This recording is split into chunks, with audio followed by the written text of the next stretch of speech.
नमस्कार विद्यार्थी बांधवांनो, लोकमान्यमध्ये आपले स्वागत. आज आपण पाहणार आहोत द हिंदू मधील संपादकीय 15 एप्रिल 2021 मधील द हिंदू मधील संपादकीय आहे. त्यात आपण मराठीत पाहणार आहे. भारत चीन संबंधी एक संपादकीयमध्ये आहे, त्या संबंधात पाहणार आहोत. ट्रॅक 2 संवाद, ट्रॅक 1, ट्रॅक 2 असे संवाद आहेत. ट्रॅक 1 हा सरकारी अधिकारी पातळीवर संवाद होत असतो आणि ट्रॅक 2 हा संवाद गैरसरकारी लोकांकडून होत असतो. आणि या संबंधात सध्या भारत चीनच्या बाबतीत ट्रॅक 2 डिप्लोमसी इंग्लिशमध्ये त्याला म्हणलं जातं, तो संवाद झाला होता. आणि त्या संदर्भात भारत आणि चीनचे संबंध कसे आहेत या संदर्भात एक संपादकीय आहेत, ते आपण पाहणार आहोत. यामध्ये सहभागी झालं होतं भारतातून अनंता एस्पन सेंटर नवी दिल्ली व चायना रिफॉर्म फोरम बीजिंग या 2 गैरसरकारी संस्था आहेत, या सहभागी झाल्या होत्या. आणि यामध्ये एप्रिलच्या पहिल्या आठवड्यात दोन्ही देशांचे माजी राजदूत व सैन्य अधिकारी, माजी राजदूत असतील आणि जे माजी सैन्य अधिकारी होते हे सहभागी झाले आणि यांच्यामध्ये एक चर्चा झाली होती भारत चीन संबंधासंबंधी. आता अशा चर्चा भरपूर वेळा होत राहतात आणि यातून काही निष्पन्न होतं का नाही या संदर्भात हा लेख आहे. भारत चीन संबंध कसे आहेत हे पण या लेखामध्ये सांगितले. आता इतिहासात पाहूया आपण. 1950ला संपूर्ण आशियासाठी अशी एक चर्चा झाली होती आणि त्यामध्ये चीन भारत सहभागी झाला. पण त्यानंतर परत काय झालं, 1962ला भारत चीन युद्ध झालं. म्हणजे ह्या चर्चेतून काही होत नाही असं वाटतं आपल्याला. तर 2018मध्ये वुहान व ममलापुरम अशा 2 चर्चा घडून आल्या. पण गलवानखोरीची घुसखोरी 2020ला झाली. म्हणजे ह्या चर्चा घडून आल्या तरी शासकीय पातळीवर चांगल्या पद्धतीने चर्चा झाल्या तरी चीन आणि भारत यांच्यामध्ये कायम धुसफूस राहिलेलीच आहे. चीन हा नेहमी भारताला कमी लेखत आला आणि भारतावर आक्रमण करत राहिला. पण आत्ताच आपण डोकलाम इश्यू असेल किंवा पोंगोंगसू किंवा सरोवरच्या बाजूला आत्ता भारत चीन सैन्याची थोडीफार चकमक असेल, ती सुद्धा महत्वाची आहे की जेणेकरून वाद होतात पण भारत आता कमी नाही असं ते दाखवून दिलेलं आहे.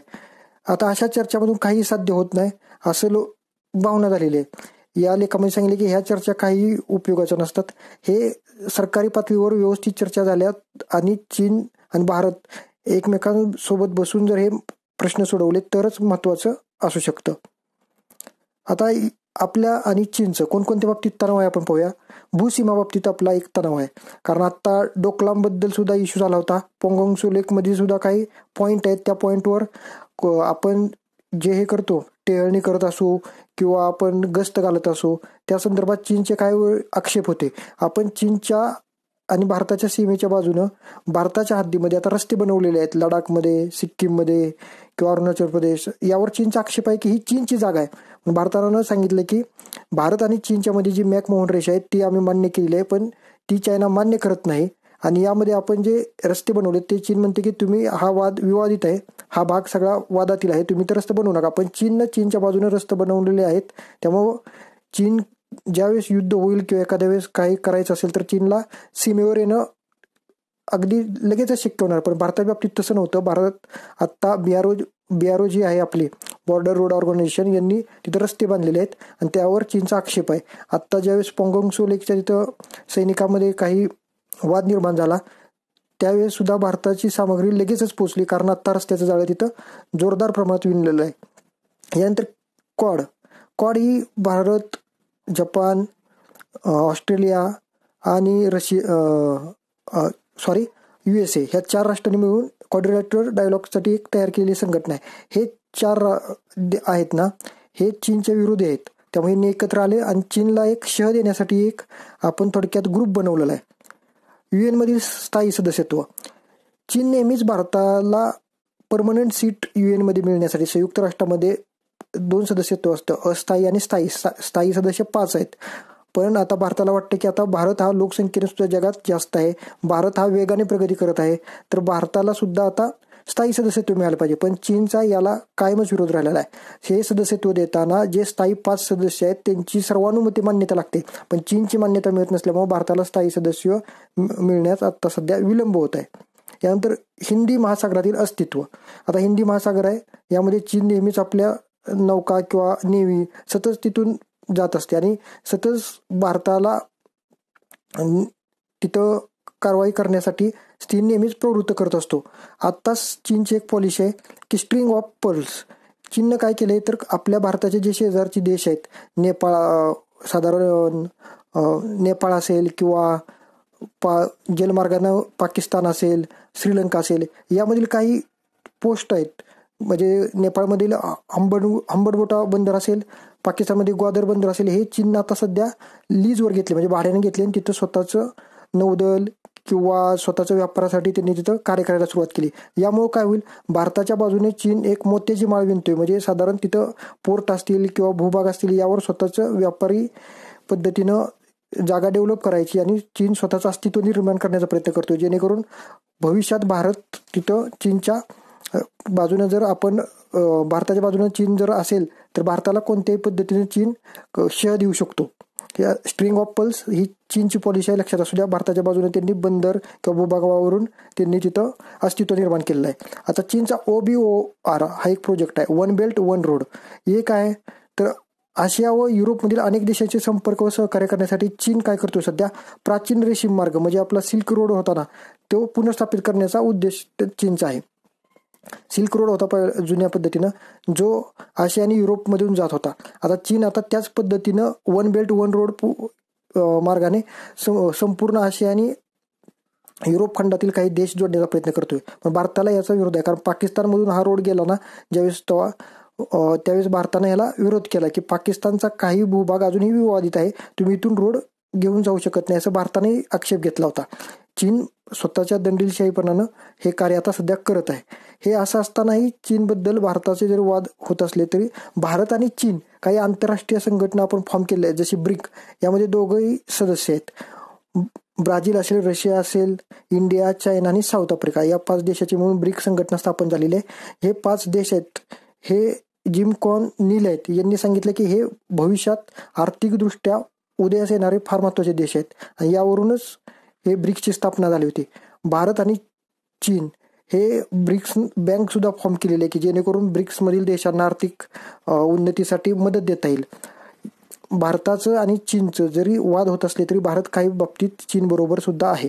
त्यामुळे भारत आणि चीन हे संबंध चांगल्या पद्धतीने होऊ शकतात. पण चीनची जी प्रत्येक वेळेस प्रादेशिकतावाद धोरण आहे, सध्या तैवानबद्दलही त्यांचे वाद आहेत, सिंगापूरबद्दलही ते कधी कधी त्यांचा एकत्रपणे दिसतात, पण काही मुद्द्यावर त्यांचे वाद होतात. अमेरिकेबद्दल वाद होऊ शकतो. चीन काय शेजारी जेवढी राष्ट्र आहेत त्यांना त्यांचा भूभाग बळकवण्याचा प्रयत्न करत असतं. पण भारताचं तसं नाही. भारत हा शांतीप्रिय देश आहे. भारत गांधींच्या प्रिन्सिपलनं चालतो, पण चीनचं तसं प्रिन्सिपल नाही. चीनमध्ये एकादरशाही आहे, तिथं लोकशाही नाही. त्यामुळे भारताचा आणि चीनचा राजकीय दृष्ट्याही वेगवेगळ्या पद्धतीनं संबंध पाहायला भेटतात.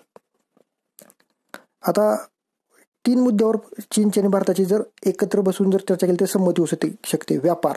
आता चीन आणि भारत लोकसंख्येच्या बाबतीत 2 मोठे देश आहेत, त्यामुळे व्यापार जर करायचा म्हणला तर सगळ्यात जास्त पद्धतीने व्यापार इथं होऊ शकतो.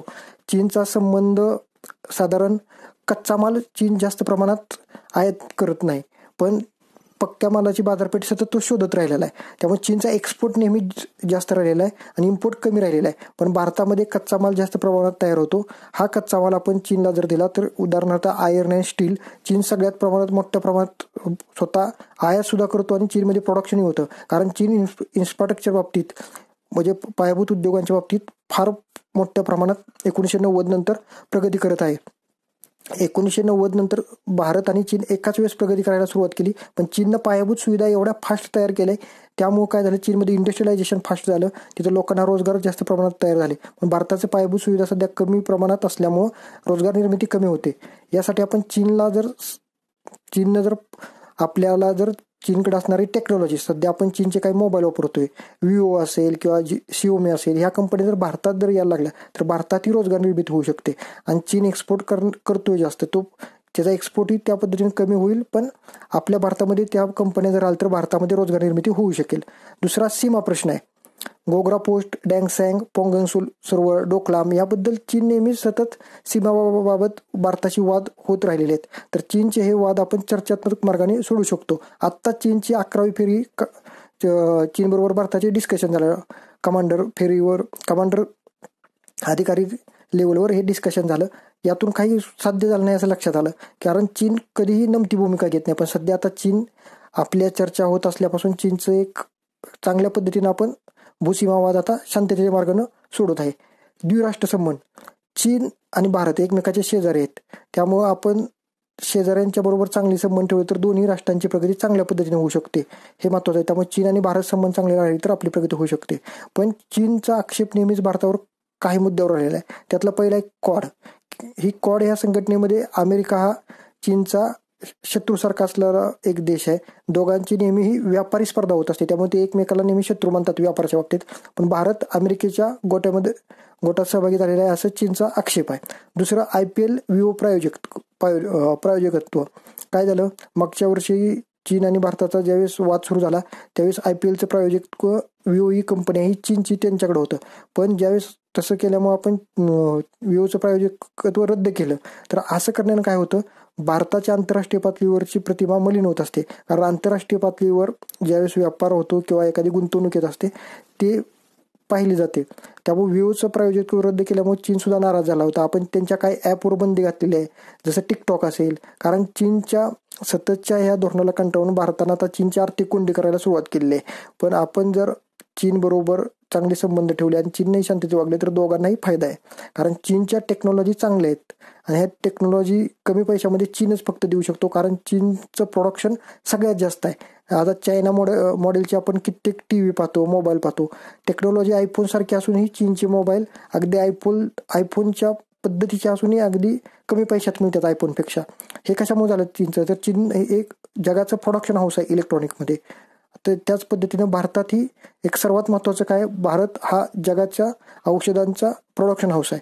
आत्ता चीनमध्ये ज्यावेळेस करोनाचा उद्रेक झाला त्यावेळेस भारतानं भरपूर वेळा त्यांना औषधाचा पुरवठाही करण्याचं धोरण अवलंबलं होतं. पण चीनकडे सध्या कच्चा माल आहे आणि भारताकडे पक्का माल आहे औषधाच्या बाबतीत. या बाबतीत आपण दोघांनी सहकार्य केलं तर औषधाच्या बाबतीत ही दोन्ही देश स्वयंपूर्ण चांगल्या पद्धतीनं होऊ शकतात. ऊर्जा क्षेत्र. आता ऊर्जा क्षेत्रात पाहायचं म्हणलं तर सोलर पॅनल, पवन ऊर्जा साहित्य हे चीन अग्रेसर आहे. सध्या सोलर पॅनलवर आपण एक्सपोर्टची ड्युटी जास्त लावली तेव्हा चीननं इम्पोर्टची ड्युटी जास्त लावली तेव्हा चीननं आपल्याला काय केलं, सांगितलं की हे चुकीच्या पद्धतीने आहे. कारण आपण कस्टम ड्युटी जास्त लावतो कधी, त्यावेळेस प्रॉडक्टची किंमत त्यांच्या वाढते आणि त्यामुळे अँटी डम्पिंग ड्युटी असतील किंवा चीन त्यांच्या देशात जास्त माल होतो म्हणून आपल्या देशात पाठवत असतो, त्यावेळेस आपण अँटी डम्पिंग ड्युटी लावतो. कारण तो देश आपल्या देशात तो डंप प्रोडक्ट करतो म्हणून त्याला अँटी डम्पिंग ड्युटी असं म्हणतो किंवा काउंटर व्हॅल्यूइंग ड्युटी असते. ह्यामुळे काय होतं, त्या प्रोडक्टची प्राईस वाढते आणि ते वाढू नये म्हणून आपण काय करतो, आपल्या देशातील उत्पादकांचा तोटा होऊ नये म्हणून काउंटर व्हॅल्यूइंग ड्युटी असेल किंवा अँटी डम्पिंग ड्युटी लावतो, जेणेकरून तो प्रोडक्ट आणि आपल्या देशातला एखादा प्रोडक्ट असेल ह्यांची प्राईस सेम राहावी. चीनचा याबद्दल सुद्धा आक्षेप आहे की तुम्ही सोलर पॅनलवर जे कर लावले ते रद्द करा. आता भारत निर्यात करतो कोणकोणते धातू असेल, सोयाबीन तेल असेल, तांदूळ असेल, साखर असेल, याचं प्रोडक्शन भारतामध्ये चांगल्या पद्धतीने होत असल्यामुळे भारत चीनला निर्यात करतो आणि चीन काही इलेक्ट्रॉनिक वस्तूमधील असेल, काही टेक्नॉलॉजीमध्ये असेल, काही गोष्टी आपल्याला निर्यात करतो. ही आत्ता सध्या चीन भारताचा सर्वात मोठा व्यापारी भागीदार आहे आणि चीनचा एक्सपोर्ट भारतात जास्त आणि इम्पोर्ट भारताकडून कमी प्रमाणात करतोय. त्यामुळे त्यांचा जो आपण म्हणतो की व्यापार तोल हा चीनचा पॉझिटिव्ह आहे, आपला निगेटिव्ह आहे. पण दोघांनी बरोबर सहकार्य केलं तर आपला आणि त्यांचा व्यापार वाढीस लागू शकतो, जेणेकरून जे आर्थिक बाबीत संबंध सुधारतील त्यावेळेस आपल्या जे वाद असतात, सीमावाद असेल, कोणता वाद असेल, ते नष्ट होण्यास मदत होते. अशा पद्धतीने जर आपण चीन आणि भारत एकत्र राहिलो तर प्रगती होऊ शकते, असं या हिंदूच्या संपादकीयमध्ये भारत चीनमध्ये सांगितले. कोणकोणते वाद आहेत, अशा चर्चा काढल्या पाहिजेत का नाही, ट्रॅक 1 डिप्लोमसी काय, ट्रॅक 2 डिप्लोमसी काय, चीन आणि भारत कोणकोणते वाद होत राहिलेले आहेत, चीनला भारतानं कोणत्या पद्धतीने घेतलं पाहिजे. आता पंचशील धोरण नेहरूनी अवलंबलं होतं, चीन सुद्धा त्यामध्ये होता, पण त्यानंतरही भारताशी युद्ध झालेलंच आहे. आत्ता सुद्धा मोदींनी वुहानची बैठक असेल किंवा ममलापुरमची बैठक असेल या संदर्भात सुद्धा घेऊन सुद्धा चीनचा डोकलाम वाद झालेलाच आहे, पॉंगयांग सुलूक वाद दिला आहे. त्यामुळे चीनचं जे एकादर्शाचं धोरण आहे ते सगळ्यांनाच हे होत आहे. पण जर शांततेच्या मार्गाने हे प्रश्न सोडवले तर सुटू शकतात, हे त्यात सांगितलेलं आहे. यानंतर काही इंग्लिश पेपर, मराठी पेपरमध्ये भारत आणि बांगलादेश या संबंधाबद्दल आलेलं आहे. आपले पंतप्रधान नरेंद्र मोदी आत्ता बांगलादेशच्या दौऱ्यावर गेले होते. कारण बांगलादेशच्या स्वातंत्र्याला किती वर्ष झाली हे तुम्ही मला कमेंटमध्ये सांगा आणि कोणता उत्सव त्यांनी साजरा केला. या संदर्भात भारतानं आपल्या बांगलादेशच्या पंतप्रधान आहेत, त्यांचे वडील आहेत, त्यांना एक पुरस्कार दिला गेलेला आहे. तो पुरस्कार कोणता ते तुम्ही मला कमेंटमध्ये सांगा. कारण भारत बांगलादेश संबंध चांगले राहिलेले आहेत, बांगलादेशच्या निर्मितीसाठी भारताच्या पंतप्रधान इंदिरा गांधी यांचं सहकार्य लाभलेलं आहे. आपण त्यासाठी ऑपरेशन राबवलं होतं. ह्या मिलिटरी ऑपरेशनमध्ये पाकिस्तान आपल्याशी शरणागती आला आणि बांगलादेश मुक्तीसंग्राम यासाठी भारताचं महत्त्वाचं योगदान आहे. त्यामुळे भारत बांगलादेश संबंध चांगले राहिलेले आहेत, ते आता आपण पाहणार आहेत. पंतप्रधान नरेंद्र मोदींनी भेट दिल्यामुळे हे चर्चेत आलं होतं. दक्षिण आशियातील अन्य देशापेक्षा भारताचे बांगलादेश संबंधी असलेले संबंध पंतप्रधान मोदी यांच्या कारकिर्दीत सुधारलेले आहेत. सन 2014 पंतप्रधान मोदींनी जाहीर केलेल्या शेजार धर्मास प्राधान्य, नेबर फर्स्ट, UPSC असे काही शब्द वापरले असतील तुम्ही उत्तर लिहिताना तर मार्क वाढण्याची शक्यता असते. त्यामुळे असे शब्द लक्षात ठेवा की कमी शब्दात जास्त प्रभावशाली उत्तर लिहिता आलं पाहिजे. शेजार धर्मास प्राधान्य, नेबर फर्स्ट या परराष्ट्र धोरणातील प्राथमिकतेनुसार द्विपक्षीय संबंध टिकवण्यास व वाढवण्यास यश मिळालेलं आहे. 2014 नंतर पाकिस्तानच्या पंतप्रधान आणि भारताचे पंतप्रधान एकच असल्यापासून आपले संबंध सुधारायला लागलेले आहेत आणि भारत बांगलादेशसाठी सतत मदतीचा हात देत आलेला आहे. भारत बांगलादेश भूसीमा दुरुस्ती कायदा 2015 पारित केला. भारतात आणि बांगलादेश यामध्ये भूसीमा ज्या होत्या त्यामध्ये काही भारताची जमीन आपण बांगलादेशला दिली, बांगलादेशची जमीन काही भारताला आली. कॉन्क्लेव्ह त्याला म्हणलं जाते. ते आपण करार केला की एकमेकांना देऊन टाकून सीमा करार केलेला आहे, जेणेकरून भारत बांगलादेशचा सीमावाद आता मिटलेला आहे. भारत बांगलादेश सीमेवर संयुक्त बाजार हाटांची निर्मिती. आपण दोन्ही देशाचे व्यापार वाढण्यासाठी आता संयुक्त बाजार हाट निर्मिती केलेली आहेत. ह्या बाजार हाटांच्या माध्यमातून स्थानिकांना तिथे रोजगार निर्मिती होते, त्यांचा माल तिथे विकला जातोय. यामुळे भारत आणि बांगलादेश संबंध वाढण्यास चांगली सुरुवात झालेली आहे. जलमार्ग, रेल्वे व रस्त्यांनी जोडण्याची संकल्पना.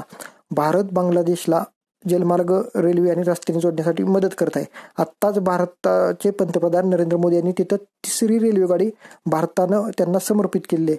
3 रेल्वेगाड्यांचं आपण तिथं त्यांना आपल्या भारतीय रेल्वेनं 3 रेल्वेगाड्या सुरू केल्या आहेत तिथं, त्या महत्त्वाच्या आहेत. आणि त्या 3ऱ्या रेल्वेगाडीचं नाव तुम्ही मला सांगा. पहिल्या 2 रेल्वेचेही नाव तुम्ही कमेंटमध्ये सांगा, जेणेकरून तुमच्या लक्षात येईल की भारत तिथं किती प्रमाणात डेव्हलपिंगसाठी मदत करत आहे. याच पद्धतीनं आपण शेजारील नेपाळ असेल किंवा इराण असेल, अफगाणिस्तान असेल यामध्ये इन्फ्रास्ट्रक्चर डेव्हलपमेंटसाठी मदत करत असतो. बांगलादेशातून जाणारे वाहतुकीचे जाळे पूर्ण झाल्यावर ईशान्य भारताशी संपर्क ये-जा करणे आणि व्यापार करणे उर्वरित भारताचे सुकर होणार आहे. आपल्याकडं चिकन नेक कॉरिडॉर आपण म्हणतो असा एक छोटासा मार्ग आहे जो नॉर्थ ईस्ट म्हणजे ईशान्य भारताला जोडतो. तो जर कदाचित बंद झाला तर आपल्याला ईशान्य भारतातील संपर्क साधणं अवघड होतं. हा मार्ग कधी बंद होतो तर ईशान्य भारतामध्ये काही अशा छोट्याशा आदिवासी जमाती आहेत किंवा काही तिथं स्थानिक लोकांच्या संघटना आहेत ज्या दहशतवादी कारवाया करत असतात. आणि यामुळे काय होतं, तिथं माओवादी असेल, समजा माओवादी आहेत तिथं, त्या माओवादी काय करतात, तो रस्ताच पॅक करतात, जेणेकरून आपला त्यांचा संबंधच बंद होतो. यावेळेस बांगलादेश मार्गे आपल्याला जाणं सुकर होतं. मग बांगलादेशच्या बाजूने आपण सध्या काय करतो, रस्त्यांचा विकास केलेला आहे, जलमार्ग करतोय, रेल्वे मार्ग जोडणी करतोय, जेणेकरून आपण बांगलादेश मार्गे नॉर्थ ईस्टला जाऊ शकू. आणि हा मार्ग फार सोपा असणार आहे आणि त्यामुळे नॉर्थ ईस्ट भारताशी संपर्क करण्यासाठी सुकर होणार आहे.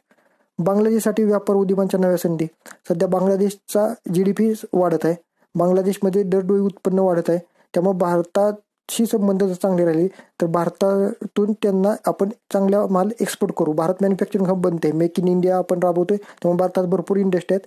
पक्का माल आपण तिकडे एक्सपोर्ट करू, कच्चा माल बांगलादेशमध्ये आणू. उदाहरणार्थ बांगलादेशमधून रेशीमाची जास्त प्रमाणात निर्यात होते, कापसाची सुद्धा जास्त प्रमाणात निर्यात होते. ती जर भारतात आली तर भारत कापड मॅन्युफॅक्चर करून बांगलादेशला देऊ शकेल. अशा पद्धतीनं भारत आणि बांगलादेशबद्दल काही न्यूजपेपरमध्ये इंग्लिशमध्ये होतं ते मराठीमध्ये सांगितलं. आजपासून आपण द हिंदू मराठीमध्ये डिस्कस करू, जेणेकरून UPSC करणाऱ्या विद्यार्थ्यांसाठी मराठीमध्ये जे हिंदूचं एडिटोरियल असेल किंवा एक्सप्रेस असेल, काही द प्रिंटमध्ये असतील किंवा मिंटमधली काही लेक्चर्स असतील किंवा ऑनलाईन काही लेक्चर्समधून आपण चांगला डाटा घेऊन त्या मुलांना उत्तर लिहिण्यासाठी सोपं व्हावं हा हेतू ठेवून आजपासून द हिंदू असेल, काही न्यूजपेपर असतील ज्याची नाव मी तर घेऊ शकत नाही, पण ते तुम्हाला मराठीमध्ये ट्रान्सलेट करून त्याचे उत्तराचा फॉर्मॅट करून देण्याचा लोकमान्याचा सदैव प्रयत्न आता राहील, जेणेकरून UPSC मध्ये मराठीचा टक्का वाढण्यास आपल्याला मदत होईल. Thank you very much.